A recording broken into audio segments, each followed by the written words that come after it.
사도행전 1장 12절에서 14절 말씀입니다. 제자들이 감람원이라 하는 산으로부터 예루살렘에 돌아오니 이 산은 예루살렘에서 가까워 안식일에 가기 알맞은 길이라. 들어가 그들이 유하는 다락방으로 올라가니 베드로, 요한, 야고보, 안드레와 빌립, 도마와 바돌로메, 마테와 및 알포의 아들 야고보, 셀로딘 시몬, 야고보의 아들 유다가 다 거기 있어 여자들과 예수의 어머니 마리아와 예수의 아우들과 더불어 마음을 같이하여 오로지 기도에 힘쓰더라. 아멘.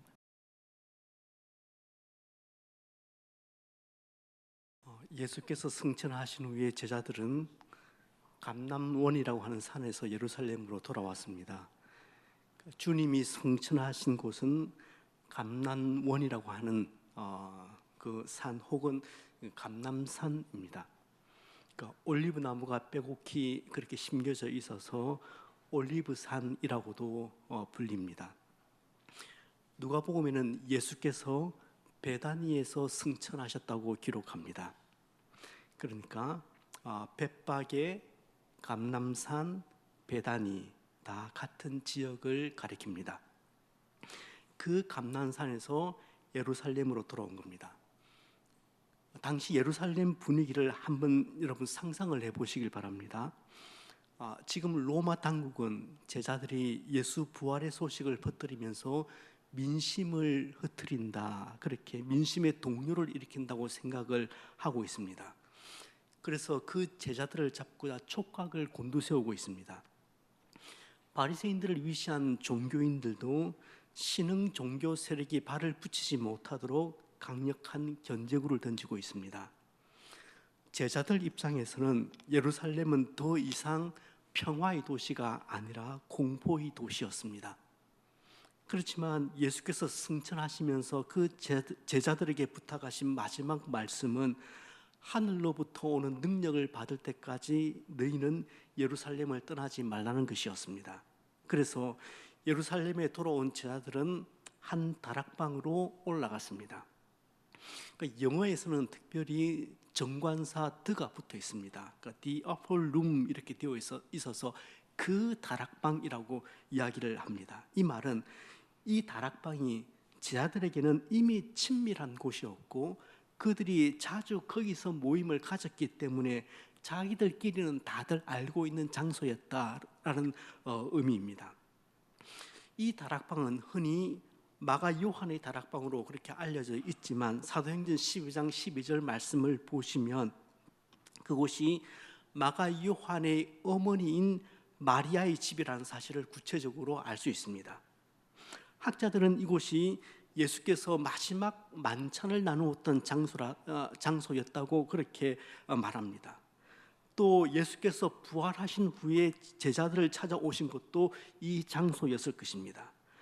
초대교회가 한참 어려움을 당할 때 베드로가 감옥에 투옥되지 않습니까? 그때 베드로의 석방을 위해서 밤새도록 기도하던 그 장소 역시 이 다락방이었습니다.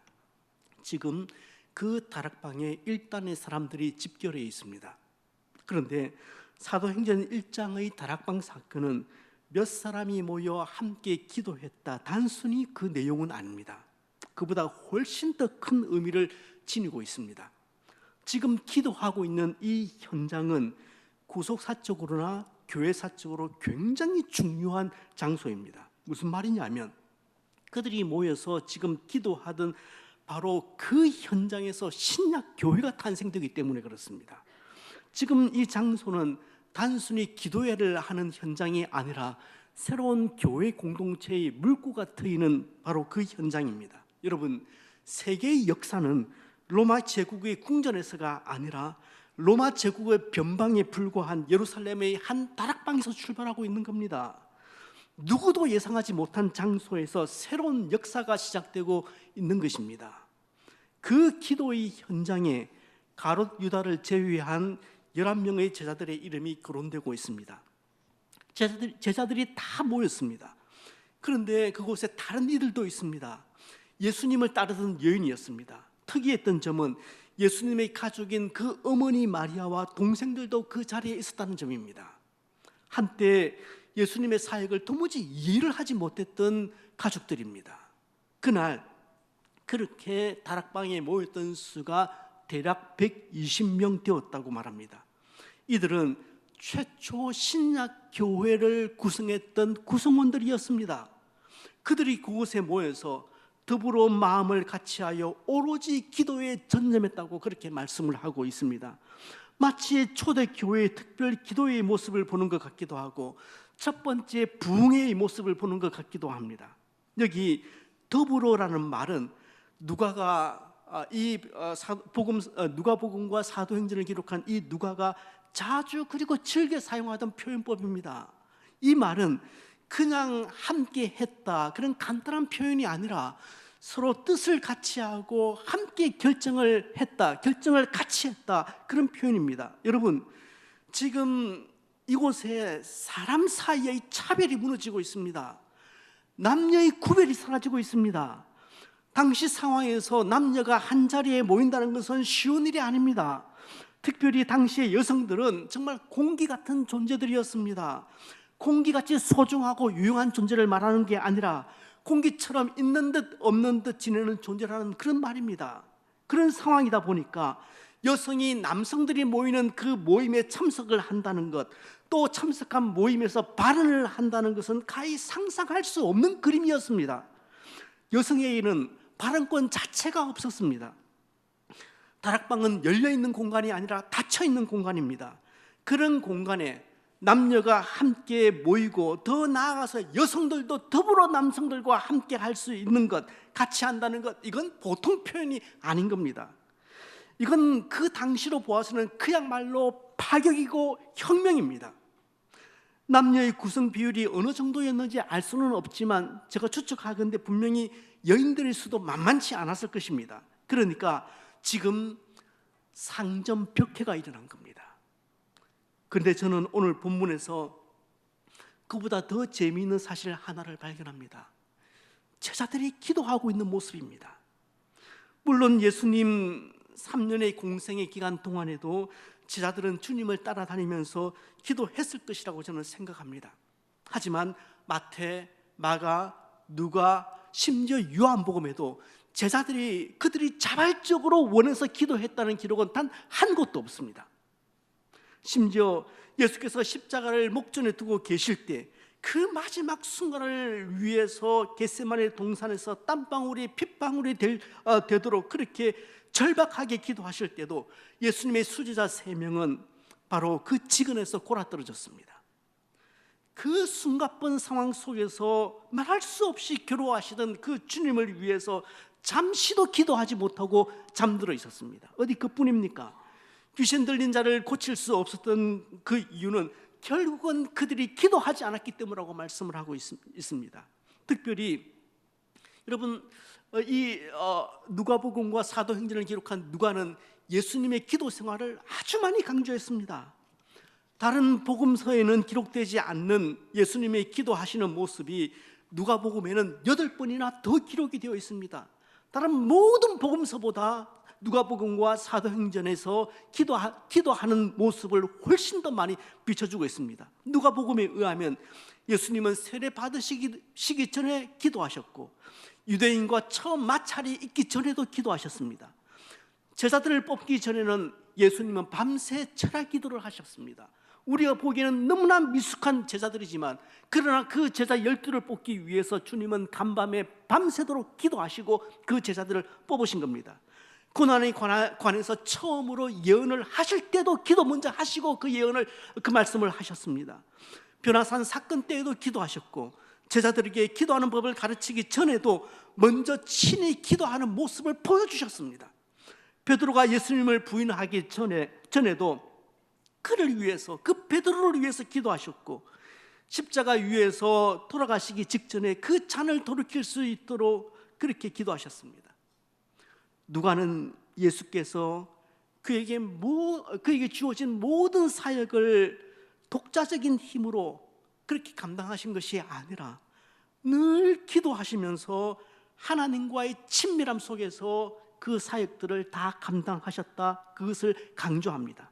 그런데 그렇게 기도에 대해서 강조하던 누가도 다른 복음서 저자들과 마찬가지로 제자들의 기도하는 모습을 한 차례도 그가 먼저 쓴 복음서에 언급하지 않습니다.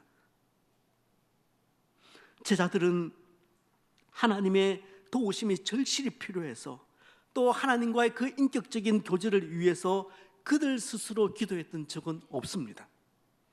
제자들 중에서 어느 한 사람도 한적한 시간에 그들의 남은 생애와 자신이 따르고 있는 이 주님과 그분의 사역을 위해서 마음을 다해서 기도했던 사람은 없는 것 같아요. 물론 예수님이 기도하자고 하면 함께 기도를 했을 겁니다. 예수께서 앞에서 기도하실 때 그들은 뒤에서 아멘으로 화답은 했을 겁니다. 그러나 정말 절실하게 하나님의 도움이 필요할 때조차도 제자들이 자발적으로 기도하는 모습은 복음서에 나타나지 않습니다. 그런데 누가는 사도행전을 시작하자마자 부활과 승천을 경험한 이 제자들의 삶에 특이하고도 뚜렷한 변화 하나를 기록하고 있습니다. 그것은 드디어 제자들이 기도하기 시작했다는 것입니다. 누가 시켜서 한 것도 아니고 단순히 종교적인 행위로서 한 것도 아닙니다. 자발적으로 시작한 겁니다. 제자들이 지금 한 장소에 모여서 더불어 마음을 같이하여서 오로지 기도에 힘쓰고 있었다. 누가는 그것을 지적하고 있습니다. 여기 오로지 기도에 힘쓴다 이 말도 오해를 좀 하시는 분들이 계시는 것 같아요. 이 말은 일상을 거의 포기하다시피 하면서 기도원에 들락거리거나 온종일 교회에 붙어 사는 것을 의미하지 않습니다. 온갖 종류의 기도 모임에 다 참석하고 철학 기도도 밥 먹듯이 하는 소위 전문적인 기도꾼들을 의미하는 것이 아닙니다. 오로지 힘쓰더라는 말은 자신을 붙들어 맨다는 의미입니다. 그러니까 기도하는 시간이 많았다라는 뜻이기보다는 물론 평상시보다 기도에 더 힘쓴 것은 사실입니다. 그러나 그 말보다는 그들의 삶의 방향이 완전히 영적으로 바뀌었다는 것을 의미합니다. 그들의 삶의 방향이 바뀐 것입니다. 하지만 말씀드린 것처럼 오로지 기도하던 기도에 힘쓰던 이 모습은 예수님 생전 제자들의 모습은 아닙니다. 지금까지 제자들의 모습은 호기심과 열심을 가지고 예수님을 따라다녔는지는 몰라도 그다지 경건하고 거룩한 모습은 아니었습니다. 차라리 어딘지 모르게 미숙하고 엉뚱하고 또 사고치는 모습이었지 영적인 일에 그렇게 자발적이거나 진지한 모습은 아니었습니다. 학생들이나 우리 청년들 수련회 가면 조별 모임 하지 않습니까? 첫 번째 조별 모임 시간이 되면 보편적으로 그런 질문들 합니다. 수련회에 왜 왔는가? 이번 수련회에 어떤 기대가 있는가? 어떤 바람이 있는가? 뭐 그런 것 한번 아이스 브레이크 질문으로 쭉 돌아가면서 그런 이야기 보편적으로 합니다. 그러면 보통은 하나님과의 관계를 좀 회복하기 위해서 왔다. 뭐 그렇게 얘기를 합니다. 뭐 그래서 기도하고 또 찬송도 합니다. 그러나 정말 절실하리 많지 그렇게 진지하게 기도하는 것 같지는 않아요. 그래서 밤이 맞도록 은혜를 사모하면서 기도를 한다든지 주님의 뜻을 분별하기 위해서 성경을 뒤지며 홀로 묵상을 한다든지 하는 이런 일들은 사실 요즘 수련회에 가보면 찾아보기 쉬운 모습은 아닙니다. 은혜를 받는 것도 중요하지만 기도 좀 하고 난 뒤에는 밤새도록 친구들과 이야기를 하고 또 게임을 하는 시간이 있어야 그렇게 좀 마지막 밤은 그렇게 날로 세워야 뭐 수련회도 좀 한 것 같아요. 어떨 때 요즘 학생들 수련회의 모습을 보면 이게 주객이 좀 전도가 되는 느낌이 있다는 그런 아쉬움이 있습니다. 마치 물놀이가 주인지 집회가 주인지 수련회의 주와 객이 바뀐 것 같아서 때로는 이게 너무 아쉬운데 그런 생각이 들 때가 있습니다. 심지어는 여름 성경 학교를 하는데 하루 종일 캐리비안 베이에 학생들 데려다 놓고 풀어놓고는 끝나는 얼마나 아쉬운지 모르겠습니다. 우리 학생들 지난 겨울 수련회 할 때 제가 가능성을 보았습니다. 얼마나 진지하고 얼마나 열심을 다해서 말씀을 대하든지 수련회는 그런 것 하는 곳입니다. 그런 것 하라고 보내는 시간입니다. 여하튼 복음서 기록에 의하면 제자들이 따로 모여서 그렇게 기도회를 한다든지 아니면 개별적으로 진지하게 그 하나님의 은혜를 사모하며 그렇게 기도했다는 기록이 단 한 번도 나오지 않습니다. 그런데 지금 그들이 기도하기 시작했습니다. 무슨 일이 벌어졌던 것일까요? 도대체 어떤 이유로 이들이 기도하기 시작했을까요? 보통 그날 다락방의 기도는 약속하신 성령을 받기 위한 준비 기도회였다, 그런 식으로 말들 합니다. 그곳에 모였던 사람들이 그렇게 간절하게 기도했기 때문에 성령 강림을 체험했다든지 성령을 받았다고 주장합니다. 저는 아니라고 생각해요. 제자들이 성령을 받기 위해서 기도를 했다고 그렇게 보편적으로 얘기를 하는데 저는 그 부분은 동의를 할 수가 없습니다. 무엇을 강조하고자 하는 바는 제가 알겠는데, 또 그렇게 말하면 본문이 훨씬 더 드라마틱하게 보이는 것은 사실인데 저는 그렇게 성경을 풀어서는 안 된다고 생각을 합니다. 왜냐하면 성령 강림은 예수께서 승천하신 후에 제자들에게 이미 보내주시기로 약속이 다 된 것입니다. 기도하면 성령을 받을 것이다, 조건부로 제자들에게 말씀하시지 않았습니다. 더욱이 예수께서는 승천하시면서 제자들에게 다른 것은 아무것도 하지 말고 다락방에 모여서 기도하고 있어야 능력을 받을 수 있다, 그렇게 말씀하신 적은 없습니다. 제자들은 성령을 받기 위해 기도하지 않았습니다. 단지 기도하지 않을 수 없었을 뿐입니다. 기도가 너무 절실했기 때문에 그들이 기도한 것입니다. 그들의 절박하고 진지한 영적인 상태가 누가 시키지도 않았는데 두 손을 모으게 만들었고 그들의 입술을 열게 만들었던 것입니다. 누가 시킨 것이 아님에도 불구하고 정기적으로 모여서 기도를 시작했다는 말은 예수님의 명령을 정말 진지하게 생각하기 시작했다는 말이고, 이제부터 그들이 무엇을 해야 할지 사명에 눈을 떴다는 얘기입니다. 로마 당국은 지금 그들을 잡기 위해서 혈안이 되어 있습니다. 바리새인들을 위시한 종교인들의 박해도 만만치 않습니다. 그런 험악한 분위기 속에서 이제 그들은 숨지 않고 담대하게 세상 안으로 들어가야 합니다. 그런 적대적인 상황 속에서 그들은 부활하시고 승천하신 주님의 증인이 되어야 했습니다. 어떻게 기도하지 않을 수가 있겠습니까? 그런 상황에서 어떻게 기도하지 않을 수가 있겠어요? 이제 그들에게 기도는 너무 절실한 것이 되었고 너무 필요한 것이 되었습니다. 그냥 힘겨운 문제 몇 가지 도움받기 위해서 기도한 것이 아니라 이제부터는 그들의 삶의 전 영역에 하나님이 개입해 주셔야 함을 너무 강렬하게 느꼈기 때문에 기도하지 않을 수가 없었습니다.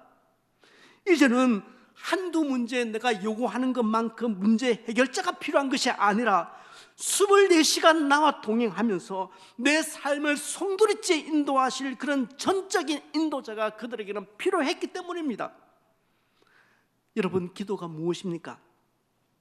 기도는 우리 삶 속에 하나님을 인정함으로 발생하는 지극히 자연스러운 신앙적인 현상입니다. 기도라는 것은 이제 하나님이 내 삶 속에 진지하고 중대하고 심각한 의미를 갖게 되었습니다. 그 고백이 있을 때 자연스럽게 따라 나오는 신앙의 행위입니다. Slow and Certain Right라는 책이 있습니다.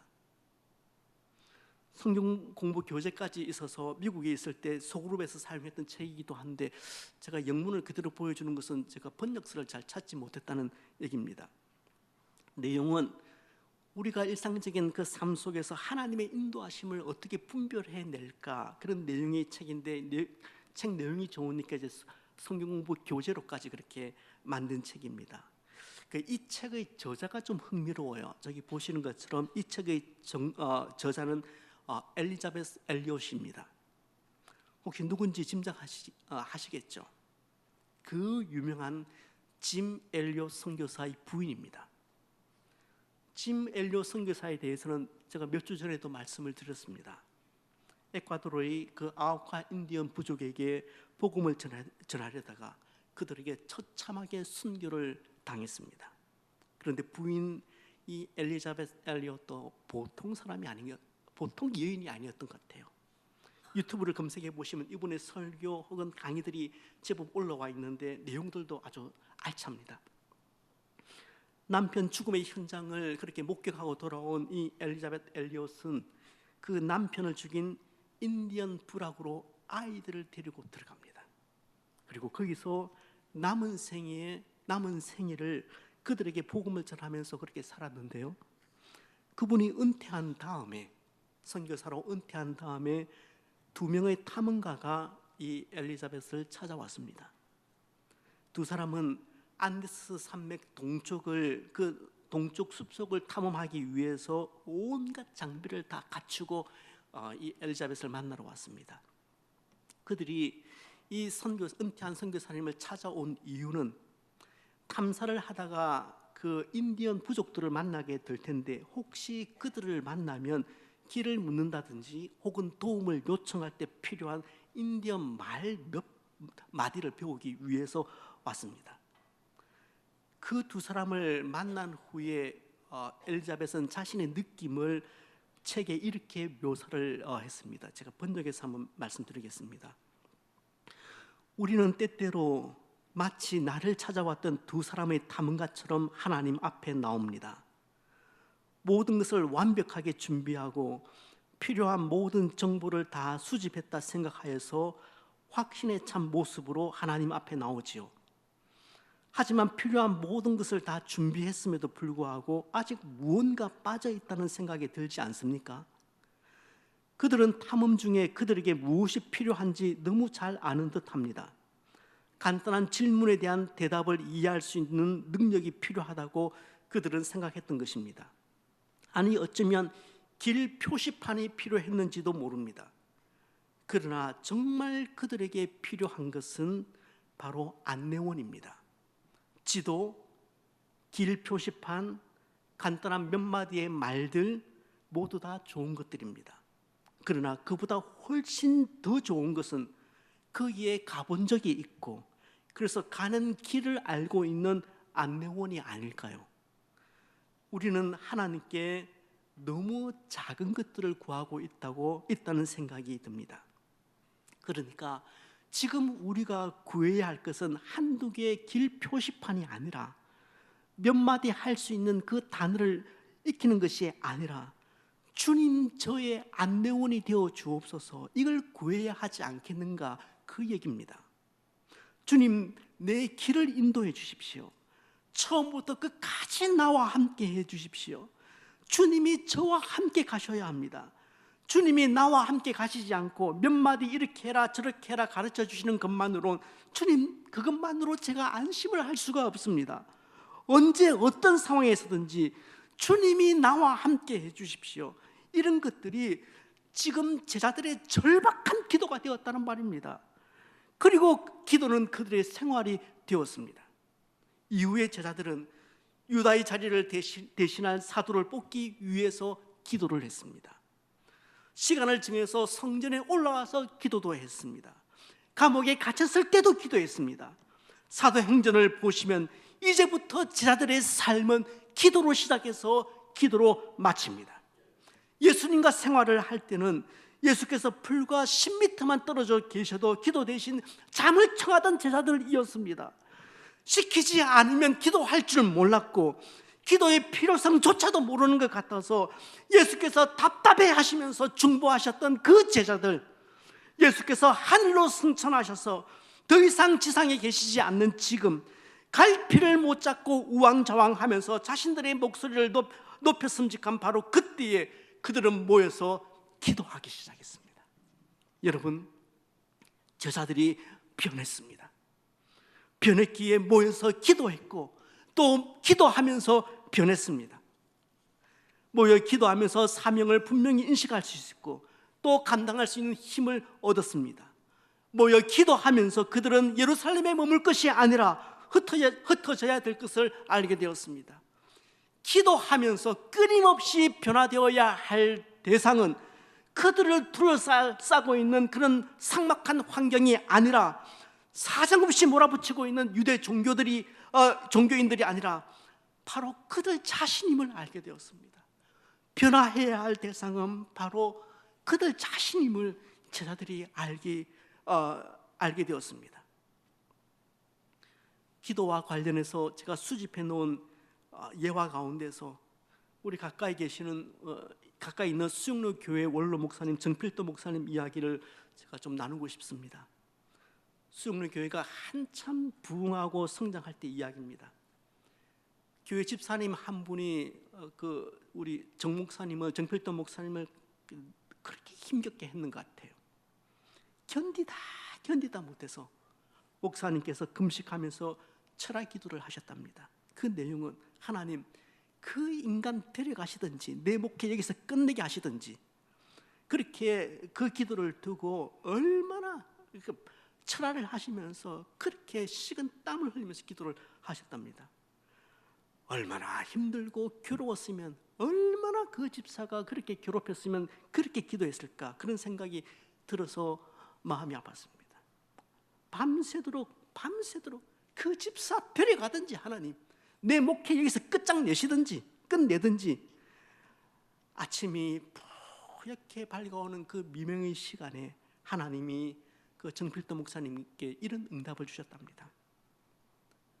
내가 문제다 필도야. 이 교회를 내가 그 집사에게 맡겼느냐? 너에게 맡겼지. 내가 너를 통해서 목회를 하는 건데, 그리고 그 집사는 너 보고 돌보라고 보낸 양인데, 그걸 데려가든지 네 목회를 끝내게 하든지 그렇게 기도하면 어떻게 하냐, 그 음성이 들리더랍니다. 하나님의 질책을 받는데 너무 부끄러워서 견딜 수가 없었다고 합니다. 그때 이후에 목사님의 목회에 대한 생각이 확 변했다고, 그런 이야기를 제가 스크립을 해두었습니다. 여러분, 기도를 통해서 누가 바뀌었습니까? 자기가 바뀐 겁니다. 자신의 관점이 변한 겁니다. 기도를 하면서 어떤 응답을 받는 것만이 축복이 아닙니다. 기도를 하면서 내가 달라지는 것이 가장 큰 복입니다. 하나님의 마음을 알고 거기에 자신이 변해야 할 가능성에 마음을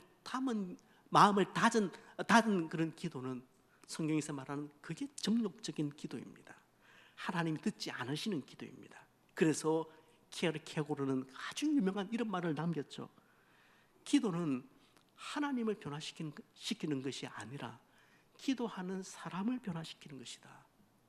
기도는 하나님을 변화시키는 것이 아니라 기도하는 사람을 변화시키는 것이다.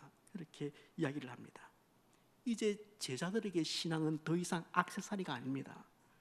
지금 그들이 하고 있는 기도는 억지로 하고 있는 종교적인 행위도 아닙니다. 시켜서 하는 기도는 더군다나 아닙니다.